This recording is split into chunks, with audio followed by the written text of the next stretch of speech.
Hello, everyone. Welcome back to another episode of Basic Bogeys. Gary and TJ here, and we got a special one for you today. Yeah, we've got Jeff from Alignment Ballmark is joining us. So, Jeff, just give us a quick intro about yourself and who you are. I am just a golf bum. Love the game, and I just took what I knew, and I sort of built a business out of it. Sort of marrying everything that I love: golf, designing, inventing, and just put all those pieces together. And so far, it's just worked out, man. Cool. When did you start playing golf? I mean, I remember like my dad taking me to play golf when I was like, I don't know, 10 or 12. Hmm. And it's funny now that I look back on it, like I realize why I didn't like golf when I was a kid. And it's because you don't get instant gratification. Uh, Yeah. It's like you shoot a basketball, it goes in, instant gratification. You kick a soccer ball, goes in the goal, instant gratification. The fucking ball doesn't move. It's just sitting there. And you're like, that's where I need to hit it, and you just can't do it. yeah, And Yeah. like I was good at everything else. I was like, I right. played a lot of tennis, played a lot of basketball, this other stuff that was so easy. And like it finally clicked. I was playing with like a kid, and I was like, I think it was one of my nephews. I was like, that's what it is. Like that's why I couldn't get into golf when I was a kid, because it just never came easy. And then you realize, fucking 30 years later, you're like, it's unless you've got that God given talent, Right. it's a lifelong pursuit. Like the other day, I was in Sarasota with a buddy. He's like 51. He's never played golf before. We took him to the range. We're teaching him how to hit. And I'm just like, this is pointless unless like you want to devote Mhm. serious amounts of time or you Yeah. don't give a flying fuck. Right. You just happy to be outside and Yes. smoke weed or drink or whatever the fuck makes you happy while you're on a golf course. This is also going to be the most New York conversation I've ever in an interview that's ever happened. I love this. Um, Fuck yeah. so hell yeah. So tell people a little bit about your product, and then like how like what was like the epiphany moment that you're like, oh shit, this is such like a great idea. Sure. It was like I started playing more golf. Like I was a terrible golfer. I was a 24 handicap. I only played a handful of times a year. And I was like, you know what? Like, I want to get good at golf. So I just started playing a ton. And it was probably like 2018.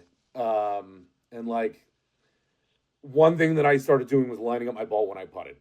Like, because that's Hmm. like the easiest thing that you can do is just get the ball in the hole with the least amount of putts possible to Right. shave your strokes down to, get your handicap up. And when you're doing that, like I remember playing, it was like day four. I played 4 days in a row. And like, I'm not a fucking tiny dude. And my knees were barking. And because like you're doing the dance. And what I mean by the Right. dance is Yep. like you bend down, you aim your ball at your target, you go back, you look to see where the ball's aimed, and then you just keep going back and forth until you get it right, or you say fuck it. And I was like, there's got to be an easier way of doing this. And literally that day, I went home and I built my first prototype out of a block of wood, a roofing nail, and a magnet. And you know what I That's mean? Like that was the beginning of the journey. Yeah. Wow. So then, what was like the next step then? Where to go from there to get it starting to get like some samples made? I guess. No. No. No. So first it was that really rough. I mean, it was giant. It was this block of wood with a thing on it. It was terrible. So I was like, okay, let's I'm just refine gonna it. mark my ball. Pulls out. So then, like version two was like a more streamlined block of wood that like also had a divot fixer, but it was big. And I'm like, all right, I gotta get a hold of the USGA to find out what are the rules on Yeah. equipment so that whatever I'm creating is going to be legal. And then I Mm-hmm. found out that it comes down to dimensional size. So anything greater than 2 inches by 2 inches by 2 inches, I believe, is an illegal aligning device. So like what I had created was, I don't know, 4.5 inches wide by like, I don't know, an inch wide, so it was like, all right, so that's out the window. And then it's like, all right, what are we gonna do to refine this and then scale it down? And I think I ended up creating 15 different variations of it before Wow. I finally was like, this is the one, and I'm like cutting stuff on my chop saw, like, Yeah. and taking a Dremel and molding it and like using washers and nails and, like doing tests on like how deep the spikes need to be in order for the spikes to work. And then once I had sort of the general design down, I went to a 3D printer and he created one version that fucking sucked and he was out. And then I found another. The original guy I wanted to work with never got back to me, and like 6 months go by, and they're like, "Hey, we got a voicemail from you." Like this was during COVID. He was like, "Yeah, we had a Oh, okay. voicemail. We're just circling back to see if you're still interested in in doing something." I was like, "Yeah, that'd be great." And I've been working with this guy for like 4 years now. He's like, fantastic No at what he shit. does. Mm-hmm. And he sort of took it, over the top. He took that general form and he's like, can we add something to it? Like, you know what I mean? Like, here's the piece right here, like, sort of making it look like the Starship Enterprise. You know what I mean? Like, Oh, that's sick. I didn't taking even really taking notice some that. of this out from inside here so that it's easier to lift out when you're pulling it. Mm. Yeah. And, just like refining the design and then just getting it ready, to do production and how the two pieces connect to each other, that allow them to, you know what I mean, circle around it. Yeah. And then it was, once I did, my first production run, I came down here to the PGA show and I won best new product. I mean, that's literally what I came down to do and what I did. That's so Yeah. sick. Yeah. That's like I always regardless of whether it's it's just innovative things in general. When people just sit down and they have an idea for something to work, they're like, I want to fix this problem. And just hearing about people's like mental fortitude of just going through all of Oh, it like I ain't started easy, with a man. Kia Sorrento and I ended up with two pieces that just clicked together that are like an inch long. I'm And like, holy that's shit. and designing and building a product is just the easy part. You don't know this until you go through it, but making the physical product is the easiest part Right. because then you have to go out and you have to market it, which people don't understand. Like it's Yeah. a whole different beast. And you realize like I won best new product. The first call that I got, the Monday I got back from the PGA show. PGA show ended on Friday. I got a call on Monday. It was this guy from I don't know, fucking the West Coast somewhere, and he's like, "This wasn't my original logo. It was different than this." Mm-hmm. He goes, "Your logo is infringing on my patent, and I'm gonna send you a cease and desist letter, and you can't use that on anything that you have." And I had a fucking mental breakdown. I'm like, it's on everything. And his Right. Yeah. and he had like a whatever a trademark that predated me by like 2 years, and it was Mm. like a golf item because it was like an A with a circle around it, and then I had to go and like I had to redo everything. It's like all my apparel stuff, my Yeah. website, all my social stuff. Like the product even had it on it, but he luckily he let me sell through that. I had to drive back to Florida, reshoot all the video, retake all the pictures. I mean, it was like a nightmare, but I put it together in a month, and then I'm like, all right, now I'm ready to go. Right. And you realize there's like nobody waiting to buy your shit. Hmm. Right. It's like you gotta figure out how all this shit works. And I just started shooting content and putting it on social media and, pushing people, here it is, go buy it, go buy it. Right. And, that's worked. So far, so good. Yeah. So did that first product go out for sale, like starting in 2022 when you won that? Yeah, exactly. Yeah. yeah, like right after the show is when I started. After I did the redesign stuff, Yeah. then it was like all right, let's start fucking selling this, making some money because at that point I was like broke. Right. Yeah. So I was like, Yeah. I had motivation. Yeah. No, absolutely. But I mean, you obviously believe in a product like that, and then like you go to something like that where like the PGA show, and you're not gonna win best product and feel like, oh, just because I'm broke, like it's over. Like you gotta, like you said, just market it and go through it, and that's so awesome. That's Yeah. Yeah. And it's funny. I was just at the show. It didn't start yet, but I bumped into two guys, and what I mean. I was telling them my story, and they've got a new product, and I'm like, you guys don't even know, man. I was like, you're at the. I was like, you got to do this, you got to do this, you got to do this, and the dude had a lot of energy and was really psyched up about his product. I was like, go win best new product first, then we'll right. So let's collaborate. And I'm like, you gotta where can people find your product? So where can they buy? Is it just online, like, or just through you, or is it? yeah. So I sell my product specifically on Amazon because Amazon does my fulfillment stuff, so that my life doesn't have to be all about shipping product. But if you go to my website, alignmentballmark.com. There's links there that take you to Amazon. There's also links on all my socials at Alignment Ballmark, on TikTok, on YouTube, on Facebook, Instagram, all that stuff. Cool. When did you kind of add on like the customized ball marks? Like, was that like more recent that you started doing that? So, look, before I started doing it, I've always been a graphic designer. That's what I did professionally. Oh, cool. Yeah. Before I developed the product and started this business. So when I was developing the product, I'm like, why just make it specifically? Why not just specifically make it for golf, but make it also as a promotional product that lends itself to like a much greater audience, right?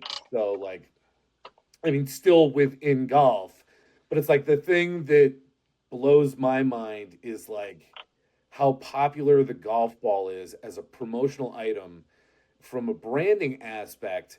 What's the point in putting your logo or your identity onto a piece of garbage that's going to be gone? Yeah. Like it's supposed to have staying power so that like you're always looking at it. It's always sort of in the back of your mind because you're always seeing it. And like, like my buddies who have, tournaments, charity tournaments, they do these fucking balls. They're like the biggest pieces of shit. Nobody wants to hit them. They're literally littered all across the entire golf course. Like, because nobody picks them up. They're like, fucking leave it, dude. Who gives a shit? The Westchester's coming out. Like, at that point, it's like pointless. That's interesting you say that about the customization because I run a charity tournament here. We've never done the golf balls just because it's just like for a non-for-profit. But I always do the tees at least with the text on them because at least they're on the tee box that people are seeing them again. And then we've done like the poker chip ball marks before, but we're kind of growing it. This is going to be the fourth year this year, and so I saw that you do the customization stuff, and I'm going to be looking into just that. talking about that before we got on this call. We're like, we should look into this because that might be a good little goodie bag thing. Yeah, because it's made so that it can be kind of like the little divot tool too, right? I was going to say, can you give us like a mini demonstration? That's so fucking cool. Oh shit! So like, are these medals of honor? What is that? They're all different, customized samples. Yeah, that's sick. Like golf courses, you name it. You know what I mean? Like, wow. I mean, I tried to think of it all. That's amazing. Yeah. That's amazing. Cover all that's amazing. Yeah. So you're down at the PGA show right now then for the week? Oh man, I left early. It was brick out in New York. And I left. I met my buddy in Myrtle Beach. Picked them up, stayed there for a night. It was too cold to play, so then we went down to our other buddy's house in Sarasota, play golf last week. Just had a good time, and I'm like, screw it. What am I going to do in New York? It is literally 9 degrees right now, and we have a low of -3 tonight. It's kind of cold down here. It's like 52. Oh, sick. I do shit. Yeah. One of our other questions here: do you have any plans for other products, just other than ball markers, or is there? If there is, can you give us a little insight? There is a product that I'm developing that I started to develop, but I can't talk about it, man. Yeah, I got you. Yeah. It's top secret, and I don't want a cease and desist letter. I'm like, I'm just doing proof of concept stuff now to see if it works, and if it does, then you know what I mean. I'm gonna come back down here. I'll take another shot at best new product. And it's funny. I went to go to a live event up in Massachusetts. Like it was the year that I won. It was probably 2022, and I meet this bartender. Like the hotel is right next to this bar. I go there to eat dinner. I'm shooting the shit with him, and I'm like talking to these live guys because they were staying there too. And he's like, "Oh, my buddy is developing a new golf product." He's like, "Here's his number." We end up talking. I tell him about my experience. He ends up going to the show, winning best new product. And then I find out that he's roommates from college with one of my golfing buddies. Oh, shit. Man, what a small ass world. Small freaking world. It is so nuts. So it's funny when I met those guys at the show tonight. One of the guys, he's like, "I have your product. I bought this. It's in my, it's in my fucking cart." He's like, "Maybe that means we're gonna win." Maybe it's a good luck token. I was like, I hope you do. So what's kind of like your goal at the show then? Just kind of networking? Do you have like a booth set up or like a demo type of thing, or what kind of your goals? Like the last 3 years that I've gone, I've had a booth, and I bring my dad down, and he's a lifelong golfer, but like he's in a whole different realm. He makes bras. He's just there having a good. He's a traveling salesman. So like he just hangs at the booth and shoots the shit, and and I try to go out and network. You know what I mean? Like the one thing that I've learned, it's not what you know, it's who you know. Exactly. And like the biggest problem that I've had at the PGA show is like I'm stuck at my booth. So it all boils down to who's coming to me or who's walking by and who can I strike?